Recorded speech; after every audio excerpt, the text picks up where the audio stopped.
Hey guys, Other Boy Reactions here. Alright, so we're hopping back into Veronica Mars. We found out that Abel Kuntz has a daughter, so I'm sure we'll learn more about that in this episode. We got to see more of the mom. She and Veronica reconnected, and we found out that she wasn't having an affair with Jake Kane. She was just meeting him to tell Celeste to back off. Veronica checked her into a rehab center. She spent all of her money that she had saved up on that so that she can get her mother clean because she wants her to come home. So we will have to see, how that goes. And it looks like from the thumbnail we're going to be seeing more of the security guy for Kane Software or whatever company it is. But yeah, so let's get into it. Alright, so this is Veronica Mars, Season 1, Episode 17, Canes and Abels. I'm looking for Amelia DeLongpre. I'm sorry, Go she away. left about 5 minutes ago with some friend of hers. We found some new evidence that may What's the prove line? your father is innocent. What? Amelia, get in the car. If you don't get in the car, you're putting yourself in danger. How is he? Dying. But if you know that, it's doubtful you'll help me. He's doing fine. Come on now, sugar. This morning, someone let the air out of my tire. It's not fair. Of course, Sabrina. We'll find a time for you to take the test. Oh, wait, what happened to you're late, too bad, no exceptions? Mr. Cho, when someone personally attacks you, we'll talk. Thank you. This is important. I'll pay you. Every night when I'm trying to study, there's some new catastrophe. I am broke, and Amelia's hotel room is $70 a day. Did you That's not listen? him. The black tires, the escort ad, the midnight crank call. Wait, she said I did this? Look, we've had problems, but no way. I would leap off the roof of that school if she asked me, Money. Yeah, thanks. Oh my I'm god. looking for my mother. Oh my god, he looks so cute when he says that. Your mom was always nice to me. Oh, come on! Well, it wins his Way trust. to think it through, Veronica. He looks like Ripping a up little Logan's boy. check was a noble gesture, but who's gonna pay for Amelia Right. DeLongpre's motel room? Right. Why do you think the money's coming to me? I think it's his way of saying, I'm sorry. that he's sorry. I wasn't lurking. Protecting. The thought of somebody messing with you made me nuts. I was thinking, we might work together, juggle some cases, maximize the market. Actually, Vinny, we're not. Ah, you're on the fence. Okay. But I have 10 cases, 500 a day. I can't handle them all. Only someone in this house can answer. Oh my god. Oh my god. Veronica, I didn't, Welcome. Thank you, Mr. Kane. Is that their house? The others are already here. Fuck. No, she's imagining it. Fuck. Ah! My god, Jesus! Weevil. Ooh! Shirtless Weevil. My daughter? Not right now. I think you could make a fool out Oh of my me! god. Oh my god. They're hiding something. Please, Veronica. They have their faults, but they are hardly murderers. No, really, I was just... I Relax. know you did it. I know you did it. I come here sometimes too, to think about her. The top GPA, the valedictorian spot. Because of one test? Yeah, that's I how it had a works. 100th of a point lead, and now I'm 100th behind. Why haven't you gotten him to stop? Sabrina, it's not Kaz, I'm sure. She's had it pretty tough this week. Boo-hoo. Ah! You know how many breaks she's had? She got AP credit for a school-sponsored trip to Rome. Her mom is the school board president. I mean, how can I compete with that? I work 20 hours a week, no tutors. It's just the way it is here. Money talks, etc., etc. One Ton Wednesday. Are you serious? Can I help you? Trying to break and enter? Her name is Amelia DeLongpre. Her headshot. Jeez. He's looking for Abel Kuntz's daughter. And you know where Amelia is. Are you on board now, Daddy? You have any idea how dangerous it is what you're doing? I'm not. protecting her so that the Canes can't get to her and cover up the money trail. Well, who's gonna protect you, Veronica? You know, something's been bothering me. about Duncan having whatever he has, that weird kind of epilepsy. Are you sure? Does that mean he has, like, fits or something? Mm-hmm. Possibly. Violent fits. Other times, the attacks might manifest themselves as hysterical laughter or uncontrollable crying or a blind rage. It's him. He had his hands around his dad's throat. And I tried to pull him off. And all of a sudden, he went limp, and he was Duncan again. It was the week you guys broke up. You can help me by asking if Mr. Van Lowe has a second to see Veronica Mars. And you can help Neptune High by buying cookies for our Spirit Week. Oh, Vinny loves these mints. I'll take one. If you buy two, you get a spirit pin. Oh, I have to have a pin here. My dad just wanted me to come by and say he is unable to take you up on your offer. He says thanks anyway, and in the spirit of mutual cooperation, he wanted to give you this. Mars investigation, address and phone right there in a pen. Class. You have a little something on your face. Did you? He's gonna rip it off. I'm watching you. They see Oh, your fuck. every move. Yeah, Veronica Mars. Should I have a backup? Did you get that? What are you doing? The cookies? Oh, the pin. We need to get rid of that cake card. Call Nice. Gary. Have... My son never had a fair chance. I didn't Oh. give him the same advantages as the kids he has to compete with. You want us to believe getting a private eye to harass my daughter is acceptable just because we happen to have money? But my son didn't have anything to do with this. We are willing to split the scholarship this year. Wow. If that's acceptable to the... That's so nice. Yeah, it's better than nothing. No. Oh, fuck you. The honor of valedictorian belongs to my daughter, and so does that scholarship. Oh, God. Mrs. Fuller, please. There's one agreement I'm prepared to make. This young man will remove himself from the valedictorian race, and we won't press charges. What are you gonna do now? You know, work 2 jobs, take out loans, stay at school. 20 years from now, she'll be working for me. In Oxford? Proust is still Proust, even at UCLA. It's true.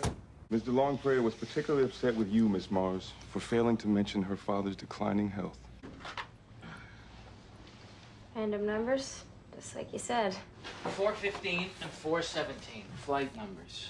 Our honeymoon, your mom and I. It was a soccer uniform I found in the dryer. Whose? Duncan and Lily were so different. Not like that. It wouldn't be like that. I hate how they're showing what Veronica is imagining.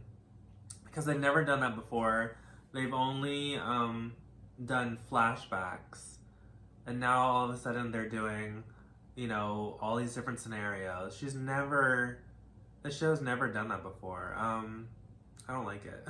But they're just doing it to try and throw us off. I think it's Duncan. I mean, we're so, like, we're past the midway point of this show. Like, I can't see them just introducing a new character for them to say who killed her. I mean, it has to be someone that we know already. So I think it's Duncan. But, this was an okay episode. So it turned out that, you know, Hamilton Cho's father had hired Vincent Van Lowe. This was their way of introducing Vincent Van Lowe, who I'm guessing is going to be, you know, the new rival for Mars Investigations. You know, he's kind of sleazy, but he's sexy at the same time. But he's not totally stupid either, because he figured out that the only reason that Veronica gave him that pen was because it had a bug in it. But he didn't realize that she had a backup, which was the lapel pin that she sold to his mother. Yeah, so he was hired to harass, you know, the girl, I can't remember what her name is, the soon-to-be valedictorian. But that's fucking sucks, because Hamilton, you know, has to pay the consequences for his father's actions. That's not fair. But, you know, it also wasn't fair that the girl was being harassed. I mean, and that her grades were suffering because of it. Otherwise, she would have been, you know, they would have been neck and neck, or she might have been ahead. So that wasn't fair either. So, I mean, who else would pay? I mean, how the school can't make the father. I mean, I guess they could have, you know, the mother and the daughter could have pressed charges. So, I guess this is a small price to pay, you know. He misses out on being valedictorian. That's better than your father going to jail. So I guess he should consider himself lucky. And he's right. Like he said, you know, it's too bad that he doesn't get to go to Oxford, but he can still become someone by going to UCLA or a local school. You know, if you're smart, you're smart. Like, he'll find a way to make something of himself. It just sucks that it had to go down that way because of his fucking dad. But I mean, his dad did it out of love. But you know, that's just as bad as that's worse than what you know, these fucking celebrity parents were doing for their kids to you know, like Felicity Huffman, who I can't stand, and who's the other one, Lori Loughlin, you know, bribing schools and officials to get them into college, and paying people to take their tests, photoshopping their faces on other people's, you know, on athletes' bodies to get them athletic scholarships. I mean, that's crazy. This is just as bad, if not worse. But it sucks. It sucks that, you know, the children have to suffer, because I think Felicity Huffman's child had no idea what was going on. Like, had no idea that the parents paid for, you know, paid for someone to change her SAT scores. So it's not her fault. But I think Lori Loughlin's kid had to have known, because, like, you know, if you got in on like an athletic scholarship and you're not an athlete, I mean, come on, you had to know something. But so it's similar to that, and it just shows the pressure that these kids are under these days. I mean, I feel like it wasn't like that in my day. But of course, I wasn't in that world, because I wasn't planning on, you know, going to, you know, an Ivy League, and I wasn't planning on being valedictorian, and I wasn't in honors, so I didn't have to deal with that. You know, I wanted to be an artist, an actor. You know, I wanted to do something creative, so I didn't really need the grades, you know, for that. So I didn't have that pressure, and also my mom never really put pressure on me to do any of that. She just kind of let me do my own thing, which is why I'm here making videos. The whole system is broken, is messed up, because they put all this pressure on these kids. They have to, it's all about the tests. You know, my best friend is a teacher, and they test these kids like weekly or bi-weekly, and it's like yeah, some of them like preschool, first grade definitely, like they're testing them, and it's like relax. Like, they're children, let them be kids. But at the same time, you know, we want them to be able to get into good colleges, and all of those tests are needed in order to get into the colleges, the Ivy Leagues, and, you know, even regular college. And it's just, there's all this pressure on them, then there's pressure on the parents to, you know, the parents are putting pressure on their kids too. It's like everyone is pressuring these kids to be the best, but college isn't meant for everyone. Some of these kids are being pressured to probably go into certain majors that they're not even sure that they even want to do. They're not even sure that they want to do that for the rest of their life. but you know, they feel like they have to do something, and then they're paying all this money, and it's kind of a waste because either they don't do anything with that degree or they end up changing their mind and doing something else. It's like, it's crazy how out of control academics has gotten to be. These kids are not allowed to be kids, you know, they have to grow up so fast and before they've even figured out who they are and what they want. We're supposed to have all these options. We live in America, but a lot of them don't. And you know, I mean,